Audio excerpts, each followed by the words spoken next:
सरस्वती नमस्तुभ्यं वरदे कामरूपिणी विद्यारंभं करिष्यामि सिद्धिर्भवतु मे स्वदा। श्रीमन्तं मुक्तिभर्तारं वृषभं वृषनायकं धर्मतीर्थकरं ज्येष्ठं वन्दे नन्तगुणार्णवं। श्रीमत्तस्तीर्थनाथाश्च समाचार प्ररूपकान् सिद्धान् साधून् जगत्पूज्यान् गुणाब्धीन् नौमि सिद्धये। पंचपरमेष्ठी भगवान की, अहिंसामय विश्व धर्म की, सिद्धांत शास्त्र की, परम पूज्य आचार्य सकल कीर्ति महामुनिराज की, चारित्र चक्रवर्ती प्रथमाचार्य शांति सागर जी महाराज की, संत शिरोमणि आचार्य गुरुवर विद्यासागर जी महाराज की, शांत मूर्ति वात्सल रत्नाकर आचार्य गुरुवर सन्मति सागर जी महाराज की, 3,9 करोड़ महामुनि राजों की,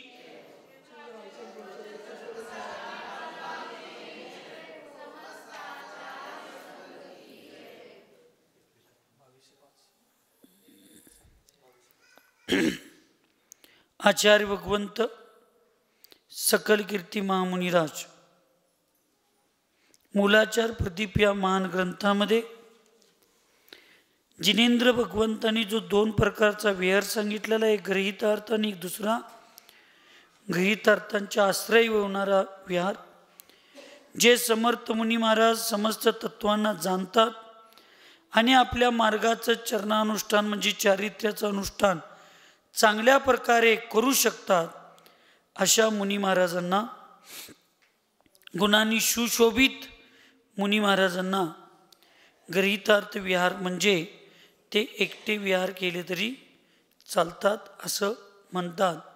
पण एकटे विहार करत असताना या सगळ्या गुणांची वर्णन आपण स्वतःमध्ये ते करायला पाहिजे, चर्चा.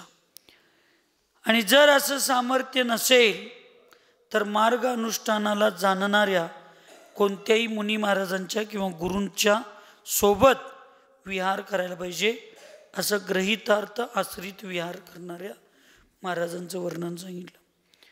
मग परत सांगितले की कोणत्या गुणांनी युक्त मुनी महाराज एकटे विहार करू शकतात.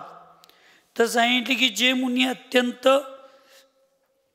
उत्कृष्ट असल्याने 11 अंग आणि 14 पूर्वाचे पाठी आहेत, श्रेष्ठ वीर्य म्हणजे ताकद, श्रेष्ठ धैर्य म्हणजे धाडस आणि श्रेष्ठ शक्तीला धारण केलेले असतात, जे पहिले 3 संवहनामध्ये म्हणजे वज्रवृषभ नारासहनन, वज्र नारासहनन आणि नारासहनन या 3 पैकी एका सहननाला धारण करणारे असतात, बलवान असतात आणि जे सदा एकत्व सदैव एकत्व भावनेमध्ये तत्पर राहत असतात, शुद्ध परिणामांना धारण केलेले असतात, जे इंद्रियांच्यावर विजय मिळवलेले असतात आणि चिरकालित दीक्षित असतात, बहुमा बुद्धिवान असतात, समस्त परीक्षांना जिंकण्याची सामर्थ्य त्यांच्यामध्ये असतं आणि आणखीन असे असे अनेक गुणांनी सुशोभित असतात. अशा मुनींना शास्त्रामध्ये एकटं फिरण्याची आज्ञा आहे आणि या गुणांनी रहित कुठल्याही मुनी महाराजांना एकटं फिरण्याची आज्ञा नाही. काही मुनी महाराज ह्या श्लोकांचा असा आधार देतात, शास्त्रात सांगितलंय बघा एकटं फिरायला चालतंय, पण कुणाला फिरायला चालतंय? भारताच्या प्रत्येक व्यक्तीला पंतप्रधान होण्याचा अधिकार आहे का नाही गुरुजी? शाळेत शिकवलं आहे की नाही?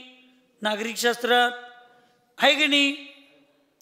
म्हणून उद्या 18-19 वर्षाचं पोरगं पंतप्रधानच्या इलेक्शनला राहिलं तर चालतंय? त्याचे परत काही नियम अटी असतात. तसं मुनी महाराजांना एकटं फिरायला काय अडचण नाही, पण काय काय पाहिजेत? 11 अंग आणि 14 पूर्वाचं ज्ञान. वर्तमानमध्ये एका पण अंगाचं पूर्ण ज्ञान नाही. पहिले 3 सहनन, आता शेवटचे 3 सहनन आहेत. म्हणून या सगळ्या गोष्टी नियम अटी बघितल्या तर पंचम कालामध्ये मुनी महाराजांनी एकटं फिरायचं नसतं असं आगम कथित वाक्य आहे. म्हणून आपण सगळ्यांनी चिंतन केलं पाहिजे, विचार केलं पाहिजे. याचा अर्थ एकट्या येणाऱ्या मुनींची निंदा करा असं मी कधीही शिकवणार नाही. प्रत्येकाच्या कर्माचे उदय असतात, प्रत्येकाची परिस्थिती असते. पण कर्माचा उदय ठीक आहे, पण कसल्याही परिस्थितीला आपण बळी पडून चालणार नाही. शेवटी आपलं रत्न, आपल्या आत्म्याचा स्वभाव स्वरूप सुरक्षित ठेवायचं असेल तर आपल्याला कुणाच्या तर आधारानं जगणं, राहणं वर्तमानमध्ये गरजेचं आहे. परंतु आपण श्रावकांनी एकदम एकांतानं असं एकट्या फिरणाऱ्या मुनी महाराजांच्या बद्दल निंदा, तिरस्कार, चेष्टा, मस्करी न करता त्यांचा आहार करणार नाही, ते असं करणार नाही, तसं करणार नाही असं नाही. 1-2 दिवस तुम्ही उलट म्हणा की सगळ्यात चांगली स्थिती करण्याची एक संधी मिळाली आम्हाला. तुम्ही त्यांचा आहार करा, त्यांची सेवा करा, त्यांची वयावृत्ती करा. ते येणाऱ्या मुनी महाराजांची मानसिकता अस्थिर असेल तर त्यांची मानसिकता स्थिर करा, त्यांची वयावृत्ती करा. त्यांच्याजवळ स्वाध्यायाला जावा, स्वाध्याय करत करत करत त्यांच्याबरोबर चर्चा करा आणि त्या चर्चेअंती तुम्ही त्यांच्याबरोबर त्यांच्या जी का तुम्ही एकटं का फिरा लागलाय त्याचं कारण जाणून घ्या. त्यांची निंदा करू नका. त्या कारणामध्ये जर आम्ही त्यांना स्थिर करण्यासाठी आपल्या संबंधित साधू संघ किंवा असे काही व्यवस्था होत असेल तर त्यांना निवेदन करा की महाराजजी, तुमची जर इच्छा असेल आणि तुम्हाला दोष लागू नये असं वाटत असेल तर मग तुम्हाला कुठं अन्य संघात किंवा तुमच्या संघात तुम्हाला आधार म्हणून आम्ही कुणाबरोबर चर्चा करू का, तुम्ही तसं एक पत्र देता का, म्हणून त्यांना स्थिर करून त्यांची इच्छा असेल तर त्यांच्या स्वसंघामध्ये किंवा अन्य चांगल्या साधूंच्या संघामध्ये पत्र घेऊन जाऊन थोडं निवेदन करून आपणही रिक्वेस्ट करून त्या साधूंना, एक तर फार जुनी चिरकालीन साधू असतील तर त्या पुढल्या गुरूंना निवेदन करून संघात बोलवून त्यांच्याबरोबर थोडं चर्चा करून एखाद्या साधूंना त्यांच्यावर विहार करून त्यांना स्थिर करण्याचा प्रयत्न आपण करतोय का सांगा. प्रत्येक वेळेला आपण डायरेक्ट तिरस्कार, प्रत्येक वेळेला निंदा. मग काय नुसता शास्त्र वाचला तुम्ही आणि एकटं फिरायचं नाही, एकटं फिरायचं नाही, एकटं फिरणाऱ्या मुनी महाराजांना दोष लागतात म्हणता. पण त्याच शास्त्रामध्ये स्थितीकरण अंग म्हणून एक सम्यक दर्शनाचं महत्वाचं अंग सांगितलं. वात्सल्य अंग म्हणून एक 8 अंगातले एक अंग सांगितला. प्रभावना अंग म्हणून एक अंग सांगितला. तुम्हाला वाटते एकटे मुनी महाराज फिरायला लागलेत, धर्माची अप्रभावना व्हायला लागले, तर ती अप्रभावना वाचवणं म्हणजे प्रभावना आहे की नाही. मग तुम्ही त्यांचं नियोजन करण्यासाठी आपण प्रयत्न केला पाहिजे की नाही, त्यांना स्थिर करण्यासाठी प्रयत्न केला पाहिजे की नाही, त्यांच्यावर चांगल्या भावनेनं, वात्सल्य भावनेनं त्यांना आपण काहीतरी आधार देण्याचा प्रयत्न केला पाहिजे की नाही. हे सम्यकदर्शीचं लक्षण आहे, हे धर्मात्म्याचं लक्षण.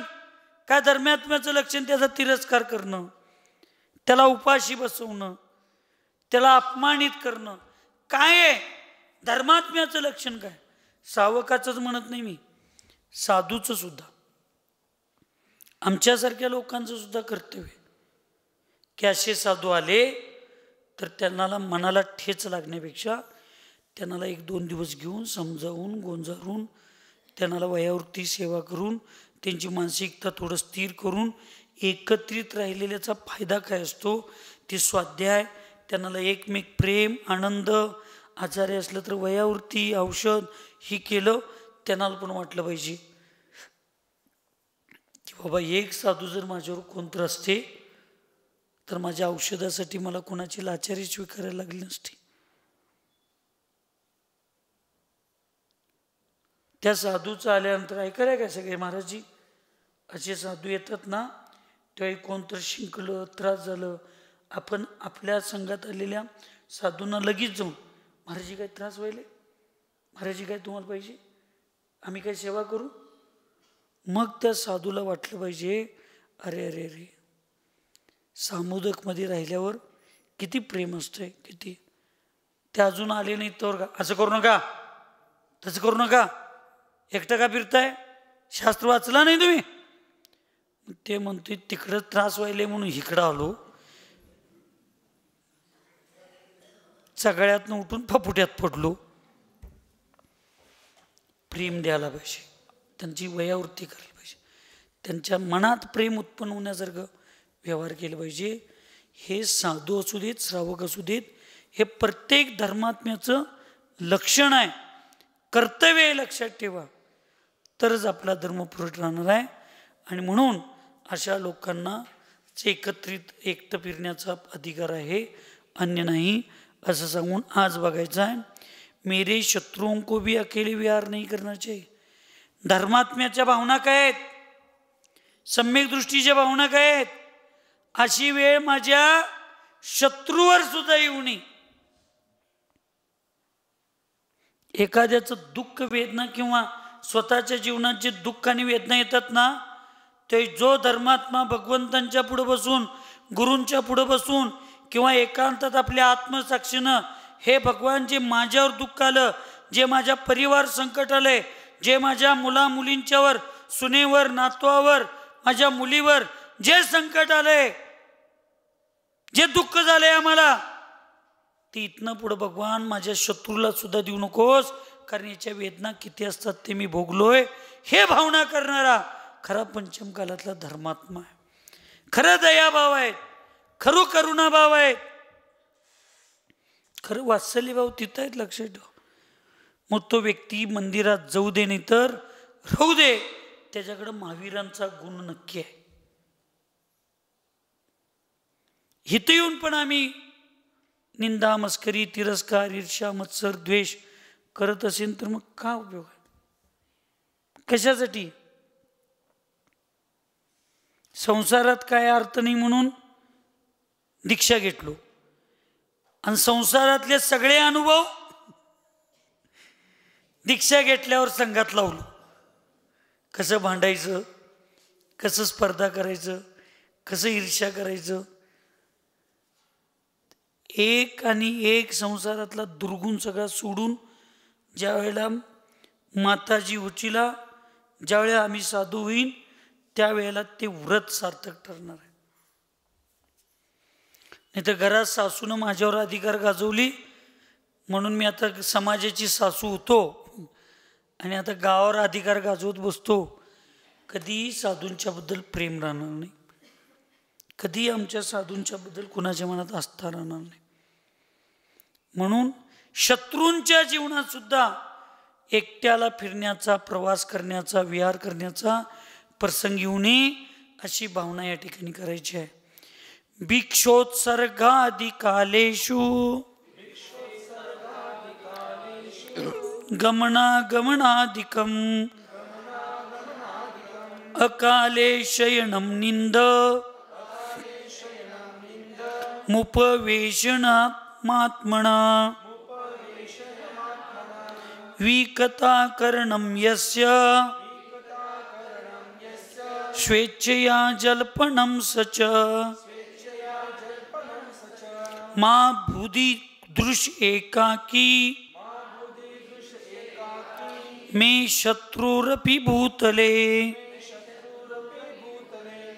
भिक्षोत्सर्गादिकालेषु गमनागमनादिकम् अकाले शयनं निन्द्यमुपवेशनमात्मना विकटाकरणं यस्य स्वेच्छया जल्पनं स च माधुरीदृश एकाकी मे शत्रुरपि भूतले. एकल विहारी झाल्यामुळं, एकटे विहार केल्यामुळं, समाजात एकटं राहून सवय झाल्यामुळं ह्या गाथेचा अर्थ आहे स्वच्छंदता वाढते. काय वाढते? स्वच्छंदता. आणि त्या स्वच्छंदतेमुळं मी कसं बसलो पाहिजे, मी कसं कुणाशी बोललो पाहिजे, मी कुणाशी कसा व्यवहार केला पाहिजे, मी आहारला जाताना कसं गेलो पाहिजे, आहारला गेल्यानंतर मी कसं वागलो पाहिजे, कायच नाही. मला कोण विचारणारच नाही, माझं चूक आणि बरोबर कोण मला सांगणारच नाही. तुम्ही म्हणणार महाराजजी जिनवाणी नाही काय? जिनवाणी जर प्रामाणिकपणे वाचलो असतो आणि जिनवाणीला जर प्रामाणिकपणे मी लक्षात घेतलो असतो आणि जिनवाणी मला कळली असती तर मी एकटं फिरलोच नसतो. त्यामुळं तर मी एकटा फिरायला लागलो. आणि मग मी एकटा फिरताना माझ्या स्वच्छंदता येते की मग मला कसं आहार करावं, किती वाजता करावं, कसं बसावं, चार लोकांच्यात बसल्यावर सभेत कसं बसावं, खोलीत कसं बसावं, मुलांच्यात कसं बसावं, महिला या लागल्यावर कसं बसावं. गुरु आता काय एकटंच असल्यामुळं अन्य लोकांचा काही प्रसंगच नाही, साधू संतांचा. तर या सगळ्यामध्ये सांगितलं भिक्षाच्या वेळेला जो मुनी भिक्षा के समय वा मलमूत्रादि के समय में गमन आगमन करते हैं, असमय में सोते हैं, निंदनीय आसन लगाकर बैठते हैं, जो विकताएं कहते हैं और अपनी इच्छा अनुसार बोलते हैं, ऐसे मेरे शत्रुओं को भी अकेले विहार नहीं करना चाहिए. फिर भला मुनियों की तो बात ही क्या है.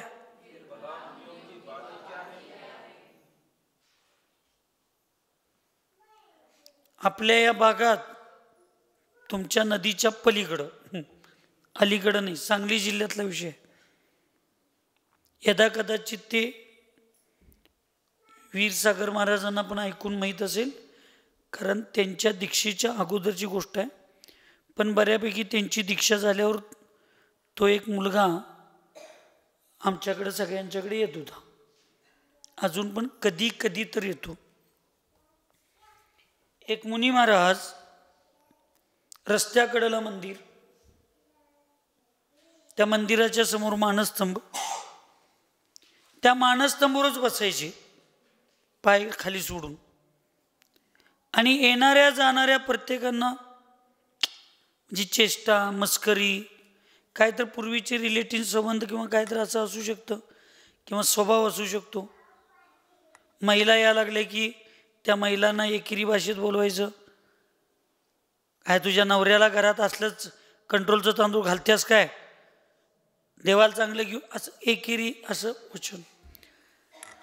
आणि तो मुलगा मंदिरात जायला 10वीला होता तेव्हा तो मुलगा मुठभर तांदूळ घेऊन मंदिरात जायला, आणि महाराज त्या महिलांची किंवा तिथे येणाऱ्या लोकांच्यावर असं अपशब्दात अव्यवहारात असा सगळा व्यवहार आणि ते शब्द बघून तो देवापुढं चढवायचं तांदूळ तिथंच चिमण्यांना पाखरांना टाकला. आणि त्या दिवसापासून तो स्वतः तर मंदिरला गेलाच नाही, पण मंदिरला जाणाऱ्या आपल्या बहिणींना, आईला, आपल्या तोडल्या भावांना सुद्धा नावं ठेवत बसला. कर्मधर्म संयोगानं आचारशींचा पूर्ण संघ आमचा त्या ठिकाणी गेला, एक चांगल्या कार्यक्रमाच्या निमित्तानं गेला. आणि एक माझ्या अंदाजाने 1 महिनाभर तिथं राहण्याचा प्रसंग आला आणि आम्ही तिथं राहिलो. आम्ही पण सगळे साधू त्या ठिकाणी होतो. त्यावेळी अजून वीरसागरांची दीक्षा झालेली नव्हती. आणि ब्रह्मचारी अवस्थेत बहुतेक होते असं काहीतरी वाटतंय. हां, ब्रह्मचारी अवस्थेत पण नाही. त्याच्यानंतर 9ची गोष्ट आहे. त्याच्यानंतर ते 10ला आले. तर आम्ही तिथे 1 महिनाभर त्या गावात होतो. मग त्या सगळ्या गल्लीतली मुलं बहिणी त्यांच्या सगळ्या दिसणार. मग त्यातल्या अशा आता आपल्या कशा रिंकू वगैरे सगळ्या मुले आहेत, तसं तिथल्या एक 15-20 मुलींचा ग्रुप चांगला झाला. फार त्या सेवा करायला लागल्या. मग प्रत्येकानं विचारणार. मग त्यातली एकटी मुलगी म्हणली, मला 2 भाऊ आहेत, हा थोरला धाकटा, तो येत नाही का? तर महाराजजी का कळत नाही, पण तो असाच आहे. मग मी त्या गल्लीतला आहारला गेलो. पाया पडला नाही, ताटून उभा राहिला. मी म्हटलं, अरे बस तिकडे, काय काम आहे मलाच? मी म्हटलं, बाबा माझा पण वस्ताद कोण तर हाय. मग त्याला एवढंच म्हणलो, डिसेंबर महिना होता, मी संध्याकाळी 8 वाजता तुझी शिखरापाशी वाट बघतोय, तू येणार, मला विश्वास आहे. एवढंच म्हणलं आणि मी गेलो. थंडीच्या तसल्या डिसेंबरच्या थंडीमध्ये मी 8 वाजता जाऊन तिथं सामायिकला बसलो. 9:45 वाजले तरी तो आला नाही. मी थंडीत तसंच सामायिक करत बसलो. त्यांचा भाऊ, त्या गल्लीतली पोरं चुलत भाऊ, तिने येऊन लई विनंत्या केली मला. मी काय 1 नाही 2 नाही, त्याची काय बुद्धी फिरली मला माहीत नाही. आणि तो 9:45 वाजता आला. 9:45 वाजता आल्यानंतर मी चांगल्यासाठी एक करतोय, मी काय बोलायला भेट नाही, मी काय कॅमेरा बिमेरा, मला काय असलं काय पाप केलो तर भ्यायचं आहे, चांगलं काय केलं त्याला भ्यायचं काय काम. मी 9:45 वाजता मौन सोडलो आणि त्याला अर्धा तास उपदेश दिला. सगळं व्यवस्थित सांगितलं, सगळं केलं.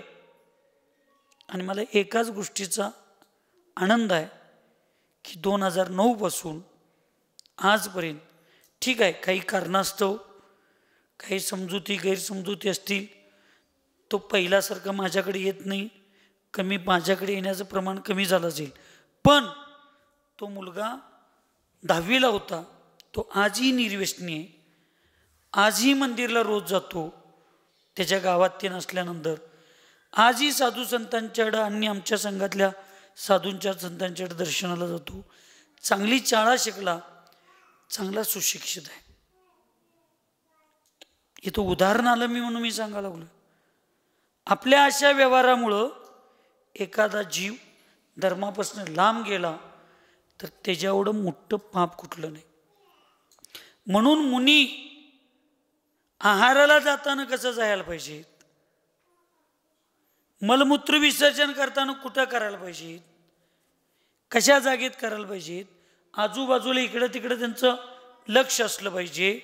म्हणजे आपल्या मर्यादेचं पालन सगळं त्या ठिकाणी केलं पाहिजे. त्याचबरोबर गमन आगमन येता जाता कसं गेलं पाहिजे.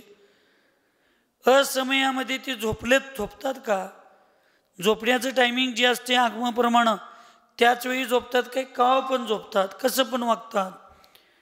निंदनीय आसन म्हणजे साधूंना किमान सामुदायिकमध्ये असल्यानंतर पद्मासन, अर्धपद्मासन, वज्रासन, गवासन हे काही आसन आहेत. त्याला सोडून आपल्या दिगंबर मुद्रेची कुठं अवहेलना होईल, चेष्टा होईल किंवा समोरच्या लोकांना लज्जास्पद उत्पन्न होईल, अशा कुठल्या अवस्थेमध्ये एकांतात सुद्धा बसायचं नाही. पण किमान सामुदायिकमध्ये अशा कुठल्या अवस्थेमध्ये ते बसायची सवय का, विचारणारच कोण नाही आम्हाला.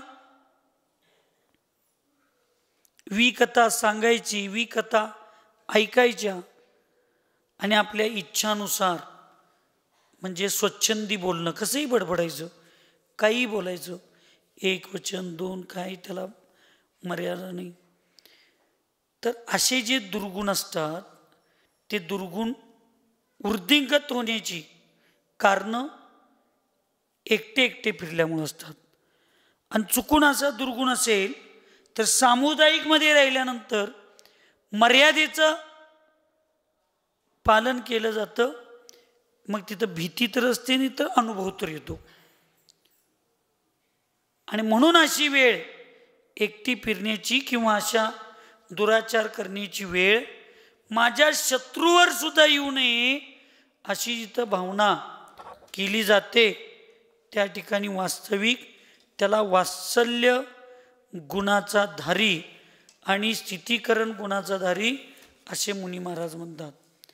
नाहीतर फिरू दे की, कर्माचं फळ भोगायला भोगू दे की, फिरू दे एकटा, एकदा भोगून येऊ दे. एवढे एकच कारण हे सगळं आम्हाला वाचलोय, लक्षात आहे. म्हणून कोण आपले साधर्मी एकटे फिरत असतील तर त्यांच्याबद्दल थोडं मनामध्ये करुणाभाव, जरा मनामध्ये थोडं वात्सल्यभाव येतो. आणि त्यामुळं कधीकधी मग प्रेमानं, शास्त्रानं, कधीकधी जोरानं बोलून का होईना एकदा, दोनदा, तीनदा, चारदा प्रयत्न करून त्यांना म्हणजे संगतीत आणावं, चांगल्या लोकांच्या ती राहावं असा प्रयत्न करण्याचे भाव होतात. पण हा प्रयत्न एकदा, दोनदा, तीनदाच करायचा असतो. हा प्रयत्न सारखा करायला लागलो की समोरच्यांना वाटते बहुतेक माझं किंमत जास्त वाढलंय आणि समोरच्यांना माझी फार गरज आहे, म्हणून ते मग आणि जरा काय करतात, हट्टाला आणि अहंकाराला पडतात. म्हणून ज्यांना आस्था, श्रद्धा, भक्ती असते, विश्वास असतो आणि तुमच्या सोप्या भाषेत ज्यांना गरज वाटते ते असे साधू जातात संघात निधीन, आदर करतात, विनय करतात आणि सगळं स्वीकारतात. आणि ज्यांना असं वाटत नाही, जे स्वयंभू तीर्थंकरांनी स्वतः दीक्षा घेतले म्हणून स्वतःला तीर्थंकरांच्या सारखं समजणारे काही अज्ञानी हट्टवादी लोक असतात. आदिनाथ भगवंतांच्या बरोबरचे 4000 राजे दीक्षा घेऊन परत गेले, आदिनाथ एकटे फिरले. मग आम्हाला काय होतंय, आपण आदिनाथ नाही. आणि तुला स्वतःला आदिनाथ सारखं वाटत असेल तर 6 महिन्याचा उपवास कर. हा, नुसतं एकटं फिरायला मी आदिनाथांच्या सारखं आहे, बाकीचं सगळं आदिनाथांच्या सारखं नाही. नुसतं आचार्य विद्यासागर महाराजांच्या बसली गर्दी बघून मला आग उठा लागल्या पोटात. काय ते एकटेच महाराज आहेत काय, ते एकटेच आचार्य आहेत काय, त्यांच्याकडे एवढी जण जात आहे, आमच्याकडे कोण येत नाही. त्यांनी जी साधना केली ती तू साधना कर, तुझ्याकडे पण जग येतेच की. मला करायचं कायच नाही, नुसता सिंहासनावर बसलोय म्हणून मी आचार्य आहे. म्हणजे माझं तर तसंच आहे, सिंहासनावर बसलोय म्हणून मी आचार्य आहे, पूर्व पुण्याईनं मिळालं म्हणून मी आचार्य झालो आणि कायच करत नाही. आणि विनाकारण मी दुसऱ्या आचार्यांची स्पर्धा करत बसलो तर, त्यांच्याबरोबर मी तुलना करत बसलो तर, असं नसतंय.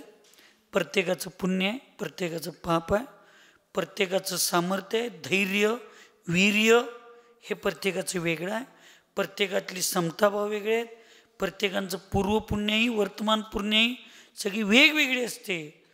त्यामुळं आपण इतरांशी स्पर्धा करण्यापेक्षा साधूंनी स्वतःच्या आत्म्याची, आपल्या क्रोध, मान, माया, लोभ रूपी आपल्या जो खरू शत्रू आहेत खरे, त्या शत्रूंशी स्पर्धा आपण धार्मिक लोकांनी केली पाहिजे. बाह्य शत्रू आपले आज आहेत, उद्या नाहीत, पण अनादिकालापासून ज्या शत्रूंच्यामुळं माझं खरंखर नुसता नाश नव्हे सर्वनाश झालेला आहे, ते माझे खरे शत्रू कुठं आहेत, माझ्याजवळ आहेत. त्यांना तर मी दूध पाजवा लागलोय आणि साखर घालून पाजवा लागलोय आणि केसर घातलोय आणि तेवढ्यात पण समाधान नाही म्हणून वेलदड करायला लागलोय. आणि दूध पिऊन समाधान होईना म्हणून बासुंदी, कुठली सुंदी, बासुंदी करून घालायला लागलोय.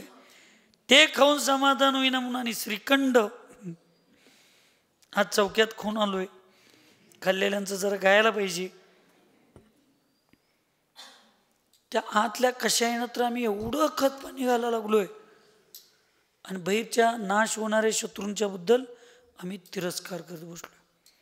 तर नाही, म्हणून ग्रंथाचा, शास्त्राचा, कुठल्या एखाद्या सूत्राचा आधार घेऊन त्याचा भावार्थ, त्याचा आगमार्थ न समजता केवळ शब्दार्थाच्या आहारी जाऊन स्वतःच्या स्वच्छंदतेला आणि स्वतःच्या विचाराला, चुकीच्या विचाराला पुष्टी न देता आपण आपल्या जीवनामध्ये आपल्या चुका, आपल्या जीवनातलं आपण परिवर्तन घेऊन सगळ्यांनी चांगलं राहिलं पाहिजे.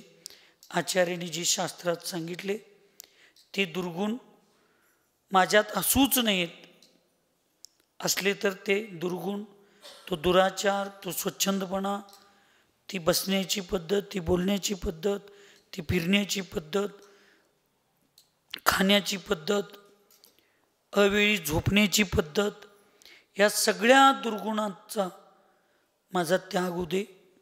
ती त्याग करण्याचा पुरुषार्थ माझ्यामध्ये येऊ दे.